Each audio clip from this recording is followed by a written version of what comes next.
कॉन्टॅक्टने आम्हाला राजीनामा पाहिजे. कॉन्टॅक्टचं आम्ही काय करणार? नाही डायलॉग एकच झाला. आमचे अकाउंट बंद केले, आमचे सोशल मीडिया हॅक केले. ते नसते केलं तर मला अमेरिकेवर इथे याची गरज पडली नसती.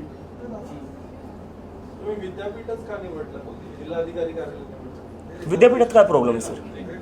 नाही प्रॉब्लेम काय? एज्युकेशनची जे आंदोलन होतात त्या संबंधित इन्स्टिट्यूटमध्ये होत असतात. सर मला काय वाटतं ना, कुठं आंदोलन करतोय कुठं करतोय हा प्रश्न आहे का सर? 6 स्टुडंट्सनी आत्महत्या केलेली आहे, ते सोडून आपण कुठं प्रोटेस्ट करतोय, प्रोटेस्टची जागा कोणती त्यावर आपण डिस्कशन करतोय. काय अर्थ आहे या सगळ्या गोष्टींना सर? प्लीज म्हणजे मुद्दे आपला जो मुद्दा आहे त्याची सेन्सिटिव्हिटी समजून घ्या सर. नाही मी समजतोय. साधारणतः जेव्हा आंदोलन होतं तेव्हा कलेक्टरला निवेदन दिलं जातं वगैरे अशा गोष्टी होत असतात म्हणून आम्ही हा प्रश्न विचारतोय. तुमच्या आंदोलनाच्या स्थळावर आम्हाला काही आक्षेप घ्यायचं कारण नाही बरोबर आहे तुमचं, पण माझं आहे की परमिशन भेटलेली आहे, तिथं काही प्रॉब्लेम नाही आहे. प्रोटेस्ट कुठेही हो, 6 विद्यार्थ्यांनी आत्महत्या केलेली आहे. लाखो करोडो स्टुडंटचं आयुष्य जे आहे ते त्याच्यावर मोठा क्वेश्चन मार्क आहे. मला वाटतं आपण त्याच्यावर थोडं फोकस करूया.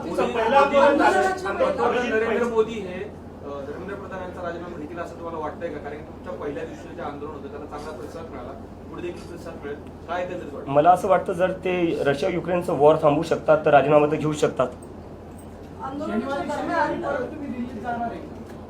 आम्ही 20 तारखेला आता दिल्लीत जाणार आहे. आज त्याच्या आधी आम्ही देशभर आंदोलन करणार आहे. हा आम्ही आता परत सांगतोय 20 तारखेला दिल्लीत होणार आहे. आधी त्याच्या आधी आम्ही देशभर आंदोलन करणार आहे. आंदोलनानंतर नेमका काय फरक पडला, काय बदल झाला, लोकांचा तुम्हाला पाठिंबा वाढला? पहिल्या आंदोलनानंतर काय झालं? कॉकरोच जनता पार्टीमध्ये कसं बदल घडले, काय झालं? पहिल्या आंदोलनात तिथं जाऊन मला कळलं की देशभरातून तिथं लोक आलेली होते. म्हणजे सिक्कीमवरनं लोक आली होती, जम्मू काश्मीरवरनं लोक आली होती, केरळवरनं लोक आली होती, तमिळनाडूवरनं आली होती, काही लोक ओडिसावरनं आली होती, बंगालवरनं आली होती. आणि त्याच्यानंतर त्यांचं असं झालं की आता हे देशभर वाढलं पाहिजे. म्हणजे मला तिथं भरपूर जे सगळे तरुण जे आलेले होते देशभरातून त्यांनी मला सांगितलं की तुम्ही देशभर करा. आणि त्याच्यामुळे आम्ही आता वेगळ्या वेगळ्या राज्यात करणार आहे.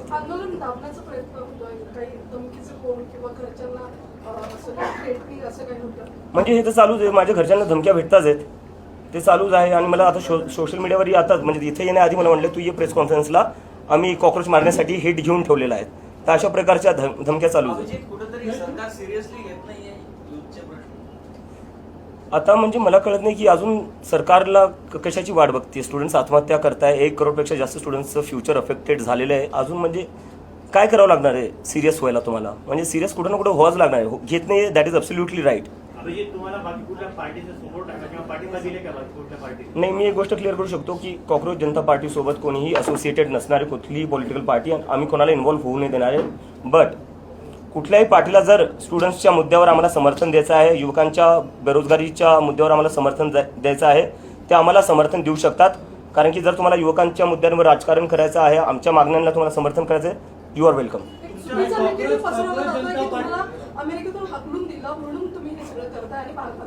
अमेरिकेतून मला हकलून दिलं असतं तर माझ्या हातात हातकडे असल्या असता बाबासाहेबांचं पुस्तक नाही. जनता पार्टी जेव्हा सोशल मीडियावर सुरू झाली तेव्हा देशभरात अनेकांनी कोण प्रदेश अध्यक्ष कोण शहराध्यक्ष अशा घोषणा केल्या. खरंच अशी काही नेमणूक केली का? नाही अशी काही नेमणूक नाही झाली, पण ही लोकांची एक्साइटमेंट आहे, त्यांचं ते एनर्जी आहे, पॅशन आहे, ते स्वतःहून काही ना काही करू बघायला बघतायत. So I really respect that passion. पण आम्ही लवकरच आमच्या फॉर्मल बॉडीज पण अनाऊन्स करू. तुम्ही आता विद्यार्थ्यांच्या प्रश्नावर लढताय, या प्रश्नात तुम्हाला यश मिळाल्यानंतर ना पुढचे काही मुद्दे असणार आहेत का? सर आधी हा प्रश्न सुटला तर आपण पुढच्या प्रश्नावर धर्मेंद्र प्रधानांचा राजीनामा घेणं की नीट पेपर फुटीची जी यंत्रणा सगळी कोलॅप्स झालेली आहे त्याच्यामध्ये कायमस्वरूपी बदल घडवून आणलं. सरकारनं परत परीक्षा घेतली आणि परीक्षा घेताना सांगितलं की आम्ही सीसीटीव्ही बसवू, सगळ्या केंद्रांवरती हवाई गस्त जे आहे ते घालू. नक्की बदल कशामध्ये होईल असं तुला वाटतं की धर्मेंद्र प्रधानांचा राजीनामा घेऊन हा प्रश्न सुटणार आहे? मला असं म्हणायचं बघा, आपण म्हणजे सगळे असं विचार करतोय की एका राजीनाम्याने सिस्टम बदलणार नाही. ठीक आहे, मलाही मान्य आहे. पण मला असं वाटतं जर राजीनामा तुम्ही घेत नाहीये याचा अर्थ तुम्ही तुमची चूक मानत नाहीये. जोपर्यंत तुम्ही चूक मानणार नाही तोपर्यंत गोष्टी तुम्ही ठीक कसं करणार? काही खराब झाले ते आपल्याला आधी ॲडमिट तर करावं लागेल ना, एक्सेप्ट तर करावं लागेल काही खराब होतंय. जर आपण एक्सेप्टच करायला तयार नाही की सिस्टम खराब आहे, जर आपण रिस्पॉन्सिबिलिटीज घ्यायला तयार नाही की सिस्टम खराब आहे, तर सिस्टम मग ठीक कसं करणार? राजीनामा is the first step towards that. तुमच्या आंदोलनावर असा आरोप होतोय की नॉन ऑर्गॅनिक आहे आणि त्याची तुलना कुठेतरी अण्णा हजारेंच्या आंदोलनाशी होते, तर त्यावर तुमची काय प्रतिक्रिया? दिल्लीत मी अमेरिकेवरनं आलो, मी तसं स्टेजवर गेलो. म्हणजे तिथं तर स्टेजही नव्हतं खरं सांगायला गेलं तर. सगळे लोक स्वतःहून आले होते, काय पैसे देऊन आणलेले नव्हते, तुम्ही पाहिलं असेल. मी कुठून काय करणार आहे, मी तर स्वतः एक स्टुडंट होतो अमेरिकेत.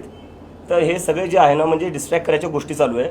मला वाटते जे लोक असे आरोप लावत आहेत त्यापेक्षा जर तुम्ही खरंच जर स्टुडंट्सचे प्रॉब्लेम सॉल्व्ह केले असते, नीट पेपर फुटी जी झाली त्याच्यावर थोडं लक्ष दिलं असतं, CBSE जे झालं त्याच्यावर लक्ष दिलं असतं, तर आम्हाला हे सगळं करायची गरजच पडली नसती. दिल्लीमध्ये आंदोलन करताना तुम्हाला देशातल्या इतर अनेकांनी पाठिंबा दिला, ते तुमच्यासोबत आलेले होते. पुण्यामध्ये आंदोलन करताना असे पुण्यातले कोणते घटक आहेत, कोण व्यक्ती आहेत की ते तुमच्या आंदोलनाला तुला सपोर्ट देण्यासाठी आलेले आहेत? आता आंदोलनाचं आयोजन करताना तुम्ही कोणासोबत कोऑर्डिनेट करतात, कोणाशी चर्चा करतात? ही मंडळी कोण आहे की तुमच्यासोबत पुण्यामध्ये भक्कमपणे उभे राहिलेली? नाही, पुण्याचे जेवढे काही स्टुडंट्स युनियन्स आहेत ते सगळे MPSCचे असो, पुणे युनिव्हर्सिटीचे असो, ते सगळे आमच्या सपोर्टमध्ये आहे. बाकी आम्ही एक लवकरच प्रेस रिलीजमध्ये बाकी सगळी इन्फॉर्मेशन टाकून देऊ. सोशल मीडियाचे फॉलोअर्स आणि आंदोलनात सहभागी होणारे फॉलोअर्स याच्यात काय खूप फरक जाणवतोय, कशामुळे जाणवतो? सर नाही, पहिले जेव्हा हे सुरू झालं होतं 15 तारखेला, 15 मेला सुरू झालं होतं कॉक्रोच जनता पार्टी, तेव्हा भरपूर लोक बोलत होते की हे सोशल मीडिया पुरतंच राहणारे, जमिनीवर कुणी येणार नाही. आपण 6 जूनला पाहिलं जमिनीवर काय झालं, पूर्ण जंतर मंतर भरलेलं होतं. तर याच्यात कोणी मिसअंडरस्टँडिंगमध्ये राहू नये की हे आंदोलन जमिनीवर चालणार नाही. मला वाटते 6 तारखेला तरुणांनी दाखवून दिलं. आणि आता सगळ्यांच्या माध्यमातून तुमच्या सगळ्यांच्या माध्यमातून मला सगळे जेवढे पेरेंट्स आहे, आई वडील आहेत, त्यांना अपील करायची आहे. मला माहिती तुम्हाला भीती वाटत असेल जेव्हा तुम्ही तुमचे लेकरं राजकारणावर काय बोलत असेल किंवा सरकारला जॉब विचारत असतील. माझ्या आईला भीती वाटते. माझी आई तर म्हणजे मी USA ला जेव्हा 2 वर्ष आधी गेलो होतो तेवढी रडली नव्हती जेवढी मी वापस येताना रडली. आणि ती मला म्हणते तू वापस येऊ नको, हे तुला अटक करतील किंवा दुसरं काही करेल, तुझ्यावर हल्ला होईल. पण मी तिला म्हणलं यावं लागेल, कोणाला ना कोणातरी बोलावं लागेल. तर माझे जेवढे आईवडील हे बघताय त्यांना सांगतोय, तुमच्या लेकरांना बोलण्यापासून थांबू नका. जोपर्यंत मी एकटा बोलत राहील तोपर्यंत असू शकतं हे मला एकट्याला आवाज दाबायचा प्रयत्न करतील. पण जेव्हा लाखो करोडो स्टुडंट्स सोबत बोलतील ना, तेव्हा यांची हिंमत होणार नाही कोणाचा आवाज दाबायला. आणि जेलमध्ये जर कोणाला टाकायचं तर मी जेलमध्ये जायला तयार आहे, तुमच्या लेकरांना जेलमध्ये जाऊ नाही देणार, मी त्याची जबाबदारी घेईल. पण तुमच्या लेकरांना तुम्ही बोलण्यापासून थांबू नका. अभिजित आता अमेरिकेतून आलेला आहे, परत जाणार आहे का आता भारतात? नाही, आता इथंच सर, म्हणजे आता बॅक फॉर गुड. उद्या किती सपोर्ट एक्सपेक्टेड आहे, किती लोकांचं? उद्या हजारोमध्ये परत होईल. मला तर वाटतं जंतर मंतरपेक्षा मोठा होऊ शकतो. तुमच्या आंदोलनावर टीका होती, आंदोलनावर टेररिस्टची मदत घेतली जाते इथपर्यंत. कशाची आतंकवाद्यांची मदत घेतली जाते. आज पत्र देखील संभाजीनगरमध्ये पोलीस, मुंबईतल्या एका माणसाने पत्र देखील दिलं पोलिसांना. तर दिल्ली पोलिसने एका आतंकवाद्याला परमिशन दिली असं म्हणायचं तुम्हाला? पुणे पोलिसने एका आतंकवाद्याला परमिशन दिली असं म्हणायचं? एक minute sir, I am answering sir, please. ठीक आहे, लिगली करतोय आम्ही, म्हणजे बेस काय याच्यात? आणि चला ठीक आहे, हे एकदा मी अज्युमी करतो. चला, म्हणजे मी एक पाहिलं, वेदांत जो होता 17 वर्षाचा स्टुडंट, ठीक आहे, त्या 17 वर्षाच्या स्टुडंटला पाकिस्तानी बोलण्यात आलं जेव्हा त्यांनी CBSE काय घोळ चालला तो एक्सपोज केला. तर तुम्ही मला पाकिस्तानी म्हणताय, जो 17 वर्षाचा CBSE स्टुडंट आहे त्याला पाकिस्तानी म्हणताय. तुमच्यासारखे जे पत्रकार आहे, जे सरकारला प्रश्न विचारतात ते त्यांना पाकिस्तानी बोलल्या जातं. तर मग या देशात भारतीय राहिलो कोण? फक्त भाजपाले आणि त्यांचा IT सेल, आणि आम्ही सगळे बाकी पाकिस्तानी झालो. काय अर्थ आहे याला? एकदम ऑफेंड होऊ नका, आम्ही चांगल्यासाठीच तुम्हाला प्रश्न विचारतोय. तर आता तुमच्याकडे आता तुम्ही युथ आहात, तुम्ही भारताचे भविष्य आहात, पण तुम्ही फक्त ह्या धर्मेंद्र प्रधानच्या याच्याबद्दल बोलताय, पण तुमच्याकडे तुमची काय मॉडेल्स ऑपरेटी, पुढे भविष्यासाठी तुमचे काय प्लॅन्स हे बिलकुलच सांगत नाही सर. 15 दिवस झालेत सुरू होऊन, 15 दिवस झाले सर. युथनी भारताला हे मिळून दिलं, इंडिपेंडन्स. किती वर्ष लागले होते सर? ते वर्षाचं नाही, त्यांनी ते लढले म्हणून भेटले. हो, पण किती वर्ष? ठीक आहे ना, आम्हाला 15 दिवस झाले सुरू होऊन. अभिजित, तुम्ही म्हणे की आता तुम्ही इकडेच थांबणार, जाणार नाही. Yes. तर तुम्ही अमेरिकेत नेमकं कशासाठी होता? नोकरी होती, शिक्षण होतं, ते संपलं का? आणि त्यानंतर आता भारतात येऊन परत कायमस्वरूपी राहणार, तर काय प्लॅन आहे तुमचा? माझं मास्टर्स चालू होतं, मी मास्टर्ससाठी गेलो होतो आणि आता मी जॉबसाठीच अप्लाय करत होतो. हे 15 दिवसाआधी माझं म्हणजे हे होतं की अमेरिकेत मी बेटर ऑपॉर्च्युनिटीसाठी गेलो होतो, तिथं सेटल व्हायचं होतं आणि जॉब्स अप्लाय पण करत होतो. आणि जेव्हा हे सगळं झालं, थोडं माझं आर्टिकल्स आले इंटरनॅशनल मीडियामध्ये पण, त्यानंतर मला जॉब्सच्या ऑफर पण भेटल्या. पण बरेचसे कॉक्रोच जनता पार्टीचे कॉक्रोचेस होते, ते सारखे म्हणत होते आपल्याला हे आंदोलन पुढे घेऊन जायचं आहे, आता आपल्याला हे सोशल मीडियापुरतं लिमिटेड नाही ठेवायचं आहे. त्यामुळं मग मी कुठं ना कुठं मला एक रिस्पॉन्सिबिलिटी होती माझ्यावर, मी सुरू केलेलं, त्यामुळं की मला कुठं ना कुठं देशात वापस यावं लागेल. आणि त्यामुळे मी आता इथं आलो आहे. कॉक्रोच जनता पार्टीची आता राजकीय स्थापना झाली का? काय झालं पुढे? काय नाही, ही एक मुव्हमेंट आहे सर, ही एक मुव्हमेंट आहे. आणि मी परत तुमच्या सगळ्यांना रिक्वेस्ट करतो, मी ऑफेंड होते सर, मी रिक्वेस्ट करतो कारण 15 दिवस झाले. 15 दिवसात तुम्ही कसं काय आमच्याकडून अपेक्षा करू शकता की आमच्याकडे सगळेच प्रश्नांची उत्तरं असू शकतात किंवा आमच्याकडे पूर्ण सिस्टम तयार असू शकतं. अपेक्षा नाही, पण तुम्ही करावं असं आमची नाही नक्की करू सर. पण दुसरा प्रश्न असा Yes. तुम्ही अमेरिकेतून राहून आलेत. आम्ही अनेकदा बघतो की अमेरिकन असं बोलतात आपल्या देशाबद्दल, वेगवेगळे अशा चर्चा होतात. खरंच अमेरिकन काय विचार करतात तो भारतीयांबद्दल? नाही तसा तर म्हणजे नेमकं विचारायचं नाही चर्चा भारताबद्दल. नाही, भारताबद्दल चर्चा होती कारण की जर अमेरिकेत बघायला गेलं, अमेरिकेची जी IT खूप चांगला प्रश्न विचारला, याच्यावरून मला आठवलं. अमेरिकेची जी IT आहे, IT इंडस्ट्री, ते सगळे भारतीय चालवतात. सिलिकॉन व्हॅली जी आहे तिथं सगळ्या मोठ्या मोठ्या पोझिशन्सवर सगळे भारतीय आहेत. अमेरिकेत जर हायेस्ट पेईंग कम्युनिटी कोणती आहे ती भारतीय आहे. तर असं नाही की आपल्या देशात टॅलेंट नाही आहे, आपल्या देशात खूप टॅलेंट आहे. आपल्या देशात टॅलेंट इतकं आहे की युरोप असो का अमेरिका, तिथं सगळ्याचं हायेस्ट पेईंग जॉब्स जे आहे ते भारतीयला भेटतात.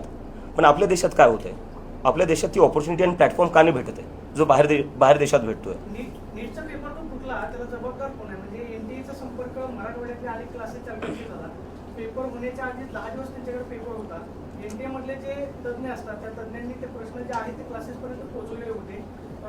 हे नक्की गळती कशी झाली? म्हणजे सरकारचे फेल्युअर आहे की एनटीए मधलेच याच्यामध्ये दोषी आहेत, त्याच्यामुळे मग एनटीएच्या कर्मचारी अधिकाऱ्यांवरती कारवाई करा? सरकारच्या आतल्या लोकांशिवाय कोणतीच गोष्ट लीक नाही होऊ शकत. आणि मला वाटतं त्यामुळेच एज्युकेशन मंत्रालयात थोड्या दिवसाआधी आग लागली होती. आता मला आता निघायचं, हिंदीमध्ये मी बोलतो. तुम्ही अमेरिकेत शिक्षण घेतलंय, तिथली समजा एज्युकेशन प्रणाली जवळ पाहिली, काय बदल व्हायला पाहिजे, काय झालं पाहिजे, काय सर त्याच्यावर आपण नंतर बोलू. आता आपण म्हणतो मला एकदा आता हिंदी पेपर